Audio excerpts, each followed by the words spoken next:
Many people say that your reflection is a different version of yourself, but by the time you find out what it is your reflection is up to, it's already too late. Shyla was hurrying to finish her makeup for school when she slammed the mirror cabinet and it cracked.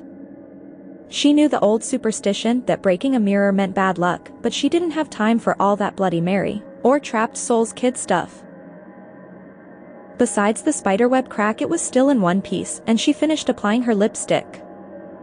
Oh, I must need coffee, she thought suddenly as a strange feeling came over her. She ignored it, assuming tiredness and cold draft in the window had given her a chill. She grabbed a travel mug and headed to school. Much later, she awoke in the middle of the night. That same strange feeling in her gut, she walked to the bathroom to splash water on her face. Wearily, she noticed something didn't look right with her reflection. Like the glass was dirty. Looking more closely, the face that stared back wasn't her. It was her, but it was something evil. While her mouth began to open in shock, her reflected face began to grin. Unnaturally, her eyes were now jet black orbs, bottomless pits. Although frightened, she took a step closer, nose practically touching the glass. Then suddenly 2 arms shot out of the mirror and wrapped around her tight grip, dragging her into and through the mirrored surface. Shyla looked back to the mirror to see something standing where she had just been, a creature that looked just like her but not her. It waved back before disappearing out of the room after uselessly pounding on the mirror to escape. Sobbing and then passing out from exhaustion and shock, Shyla woke up, finally began to explore the place she was being held captive in. It was just a wide empty space, and instead of windows and to the outside, she realized they were the mirrors in her house. And one she saw her brother Danny looking at himself in the mirror, probably getting ready for a date. Did he not notice she was missing? He winked afterwards, then all of a sudden the door opened and a figure walked in.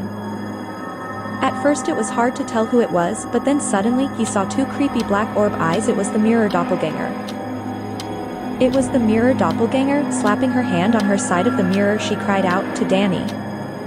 "That's not me," she screamed, but it was no good. He couldn't hear her. He turned towards the imposter. As it stared at her, suddenly it grabbed Danny, hugging him and patting his hair while staring at him. Later she saw her dad shaving to prepare for work, and there the evil creature was again, and shing its way in from the door. It crept closer to her father and bumped into him as his razor was touching his skin. Blood gushed on his white shirt. He scolded the evil doppelganger as if it were her. "Be more careful, Shyla, look at this. Be more careful, Shyla, look at this." The real Shyla wept on the other side of the mirror. "It's not me, Dad, it's not me." But he couldn't hear. It stared at her from its side of the mirror, reveling in her pain. Days passed. She had no idea how long she'd been trapped. As hard as Shyla tried, she couldn't seem to get out. Who knows what the creature was doing? What did it want, pretending to be her?